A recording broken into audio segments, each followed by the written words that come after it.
Nous voici à la veille du mois consacré à Saint Joseph. Motif de sanctifier ce mois. La piété des fidèles ayant consacré un mois chaque année à vénérer le mystère de Jésus enfant, au mois de janvier, et plusieurs autres à célébrer les grandeurs de sa divine mère, en janvier, en mai, en août, il était concevable de rendre le même hommage à l'homme juste qui a mérité d'être époux de la Reine des Anges et le Père nourricier de Jésus. C'est ainsi qu'après le mois de la Sainte Enfance et le mois des douleurs de Marie, en février, nous avons le mois de Saint Joseph. Vous devez donc, âme chrétienne, honorer durant ce mois Saint Joseph d'un culte particulier. Vous le devez à Jésus, votre modèle, qui a honoré Joseph comme son père, pendant près de 30 ans. Vous le devez à Marie, votre divine mère, qui a honoré Joseph comme son époux et son gardien. Vous le devez à Joseph lui-même, qui, après Jésus et Marie, se présente comme le juste le plus accompli, le saint le plus privilégié. Enfin, vous le devez à vous-même, âme chrétienne.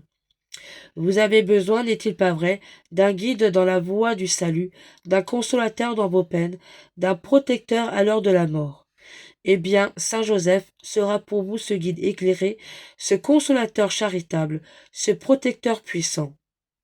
Il peut nous secourir, disent Saint Bernard et Sainte Thérèse, dans toutes nos nécessités spirituelles et temporelles.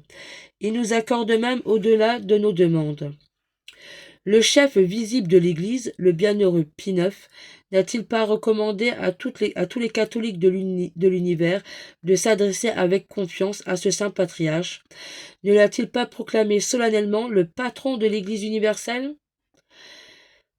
Au début de son pontificat, le 10 décembre 1847, Pie IX établit la fête et l'office du patronage de Saint Joseph, qu'il fixe au troisième dimanche après Pâques. Au cours d'une allocution en 1854, il parle de Saint Joseph comme de la plus sûre espérance de l'Église après la Sainte Vierge. Enfin, le 8 décembre 1870, Pie IX déclare officiellement Saint Joseph patron de l'Église universelle, et il élève la fête du 19 mars au rite double de première classe dans un décret Urbi et Orbi. De même que Dieu établit le patriarche Joseph, fils de David, gouverneur de toute l'Égypte, pour assurer au peuple le froment nécessaire à la vie, ainsi lorsque furent accomplis les temps où l'Éternel allait envoyer sur la terre son Fils unique pour acheter le monde, il choisit un autre Joseph, dont le premier était la figure. Il établit seigneur et prince de sa maison et de ses bienfaits. Il, il commit à sa garde ses plus grands riches trésors. En effet, Joseph épousa l'Immaculée Vierge Marie, de laquelle, par la vertu de l'Esprit Saint, est né Jésus-Christ, qui voulut aux yeux de tous passer pour le fils de Joseph et daigna lui être soumis, celui que tant de prophètes et de rois avaient souhaité de voir. Non seulement Joseph le vit, mais il conversa avec lui. Il le pressa dans ses bras d'une paternelle tendresse. Il le couvrit de baisers, avec un soin jaloux et une sollicitude sans égale. Il nourrit celui que les fidèles devaient manger comme le pain de l'Éternel. En raison de cette dignité sublime, à laquelle Dieu éleva son très fidèle serviteur, toujours l'Église a exalté et honoré Saint Joseph d'un culte exceptionnel. Quoique inférieur à celui qu'elle rend à la Mère de Dieu, toujours dans les heures critiques, elle a imploré son assistance. Or, dans les temps si tristes que nous traversons, dans l'Église elle-même, poursuivie de tous côtés par ses ennemis et accablée de si grandes calamités, que les incroyants se persuadent déjà qu'il est enfin venu le temps où les portes de l'enfer prévaudront contre elle. Les prêtres de l'Église catholique, en leur nom et au nom des fidèles qui leur sont confiés, ont humblement prié le Saint-Père qu'il déclare Saint Joseph patron de l'Église universelle.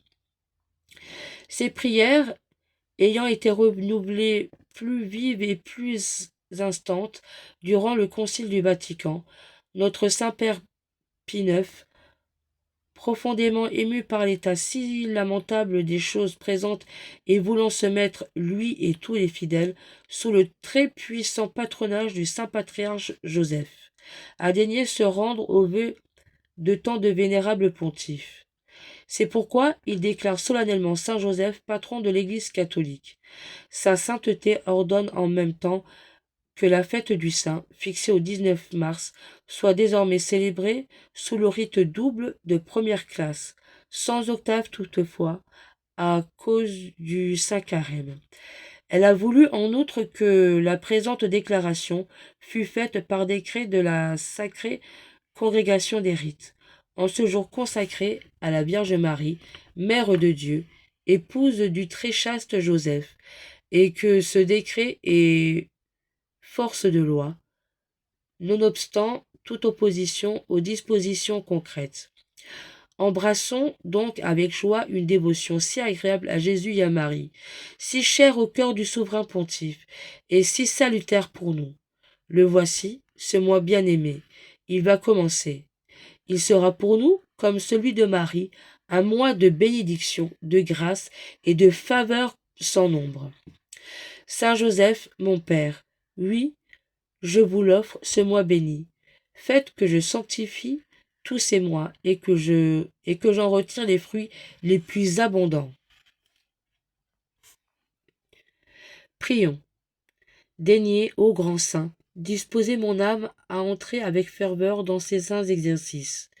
Vous qui avez si souvent conduit Jésus-Christ dans son enfance, conduisez-moi, protégez-moi durant ces 5 jours que d'avance je vous offre et consacre. Je redoublerai pour vous de zèle et de dévouement. Je méditerai chaque jour vos grandeurs. J'imiterai vos vertus. J'implorerai votre assistance.